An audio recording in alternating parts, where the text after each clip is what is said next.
एक तरफ वो महायोद्धा जिसने 21 बार इस धरती से क्षत्रियों का नामो निशान मिटाया था, दूसरी तरफ वो भीष्म जिसे मृत्यु भी छू नहीं सकती थी। और इन दोनों के बीच हुआ एक ऐसा महायुद्ध जो 23 दिन तक कुरुक्षेत्र की धरती को कपाता रहा। लेकिन इस युद्ध की असली शुरुआत कहाँ से हुई? एक लड़की की तबाह हो चुकी जिंदगी से। उसका नाम था अम्बा, काशी के राजा की सबसे बड़ी बेटी। काशी में उस दिन बड़ी धूम थी। राजकुमारी अम्बा और उनकी दोनों बहनों अंबिका और अम्बालिका का स्वयंवर था। देश विदेश के राजा महाराजा आए हुए थे। रंग बिरंगे ध्वज लहरा रहे थे, हाथी झूम रहे थे, हर तरफ उत्सव का माहौल था। लेकिन अम्बा की नजरें किसी एक दिशा में टिकी थी। उसका दिल पहले से ही किसी और को दे चुकी थी। उसका प्रेमी था राजा सल्ब। सल्ब भी वहां आया था। दोनों की आंखें मिली। अम्बा के चेहरे पर मुस्कान आई, जैसे तय हो गया हो कि आज का दिन अच्छा जाएगा। लेकिन धड़धड़ाते घोड़ों की आवाज आई। एक अकेला रथ, और उस रथ पर सवार था एक ऐसा योद्धा जिसका नाम सुनते ही बड़े बड़े राजाओं की रूप कांपती थी। देवव्रत, जिसे दुनिया भीष्म के नाम से जानती थी। भीष्म रुके नहीं, सीधे अंदर घुस गए। उन्होंने तीनों बहनों को अपने रथ पर बैठाया। जो राजा विरोध में आए उन्हें युद्ध में हराया और चल पड़े हस्तिनापुर की ओर। अब कुछ लोग सोच रहे होंगे, भीष्म ने यह क्या किया, इतना अन्याय। लेकिन सुनो, उस जमाने में किसी राजकुमारी को शौर्य से जीत कर ले जाना एक मान्य परंपरा थी। इसे वीर शुक्ला परंपरा कहते थे। भीष्म ने अपने सौतेले भाई विचित्रवीर के लिए यह किया था। उनकी नीयत में कोई खोट नहीं थी, लेकिन इरादा कितना भी नेक हो, नतीजा हमेशा अच्छे नहीं होते। हस्तिनापुर पहुंचकर जब अम्बा ने भीष्म को बताया कि वो सल्ब से प्यार करती है, तो भीष्म ने उसे सम्मान से साथ जाने दिया। बोले, जाओ अम्बा, मैं तुम्हें नहीं रोकूंगा। अम्बा खुश होकर सल्ब के पास पहुंची। उसने सोचा था कि सब ठीक हो जाएगा, लेकिन जो हुआ उसके लिए वो बिल्कुल तैयार नहीं थी। सल्ब ने उसे देखा और मुंह फेर लिया। बोला, तुम्हें भीष्म जीत चुके हैं, अब तुम मेरे काबिल नहीं रही। ये शब्द जैसे खंजर की तरह अम्बा के सीने में उतर गए। उसने गिड़गिड़ाया, रोई, मन्नतें की, लेकिन सल्ब का दिल नहीं पसीजा। उसने अम्बा को दुत्कार कर भेज दिया। अब अम्बा के पास कहाँ जाना था, न घर का न घाट का। वो वापस भीष्म के पास आई। बोली, तुमने मुझे उठाकर लाए हो, अब मुझसे विवाह करो। भीष्म ने शांत मन से पर दृढ़ता से मना कर दिया। अम्मा, मैंने प्रतिज्ञा ली है, आजीवन ब्रह्मचर्य, मैं कभी विवाह नहीं करूंगा। अम्मा ने विचित्रवीर की ओर रुख किया। उन्होंने भी मना किया। जो स्त्री किसी और से प्रेम करती हो उससे मैं विवाह नहीं कर सकता। अम्बा की दुनिया बिखर गई और उसी बिखरी दुनिया की राख से उठी बदले की ज्वाला। अम्मा ने ठान लिया, भीष्म को सजा दिलानी ही है, चाहे जो हो जाए। लेकिन भीष्म से बदला लेने की ताकत किसके पास थी? यही वो सवाल है जो पूरी कहानी को बदल देता है, और इसका जवाब आपको अभी मिलने वाला है। अम्मा ने कई राजाओं के पास गुहार लगाई, सब डर गए। भीष्म का नाम सुनते ही किसी की हिम्मत नहीं हुई। तब एक ऋषि ने अम्बा को एक नाम सुझाया, परशुराम। भगवान परशुराम, जिनके हाथ में हमेशा एक फरसा रहता था, जिनका क्रोध देखकर देवता भी रास्ता बदल लेते थे, जिन्होंने 21 बार इस पृथ्वी पर क्षत्रियों का वध किया था। और एक बात और, परशुराम भीष्म के गुरु थे। हाँ, गुरु। जब भीष्म जवान थे तब उन्होंने परशुराम के आश्रम में जाकर धनुर्विद्या सीखी थी।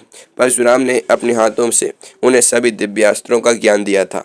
अम्बा परशुराम के आश्रम पहुंची, पांव पकड़ लिए, रोते रोते पूरी कहानी सुनाई। परशुराम का खून खौल उठा। उन्होंने तुरंत भीष्म को संदेश भेजा, देवव्रत, अम्बा के साथ जो हुआ उसका दोष तुम पर है, या तो उससे विवाह करो या फिर युद्ध के लिए तैयार हो जाओ। भीष्म का जवाब आया, गुरुदेव, आपका सम्मान मेरे लिए सर्वोपरि है, लेकिन मेरी प्रतिज्ञा उससे भी बड़ी है, मैं विवाह कभी नहीं करूँगा। अब परशुराम के पास एक ही रास्ता बचा था, युद्ध। कुरुक्षेत्र, वही पवित्र धरती जहाँ हजारों साल बाद महाभारत का महासंग्राम होना था। उसी भूमि पर पहले ये दो महारथी आमने सामने खड़े हुए। एक तरफ भगवान परशुराम, भगवान विष्णु के छठे अवतार, फर्श हाथ में, जटाएं बिखरी हुई, आंखों में वो आग जिसने 21 बार दुनिया को जलाया था।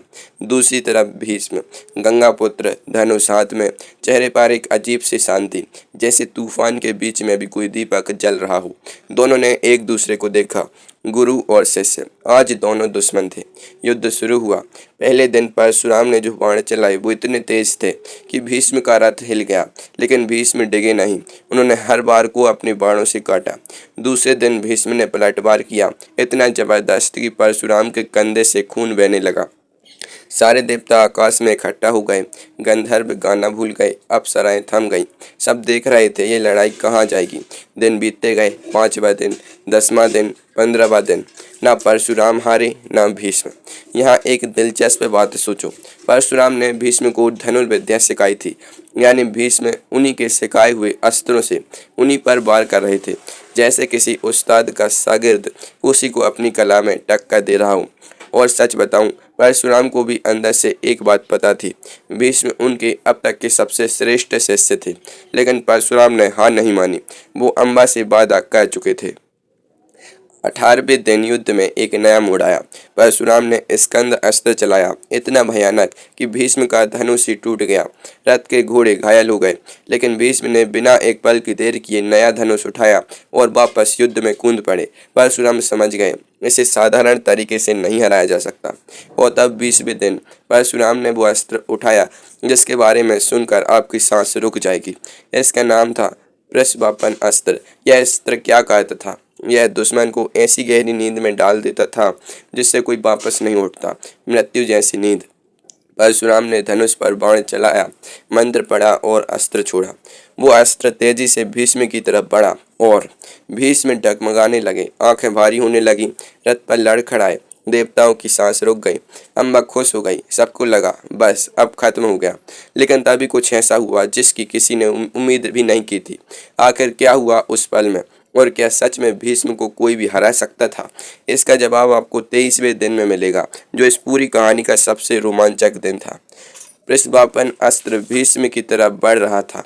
भीष्म झूम रहे थे और तभी आकाश से रोशनी उतरी। 8 दिव्य आकृतियां प्रकट हुई।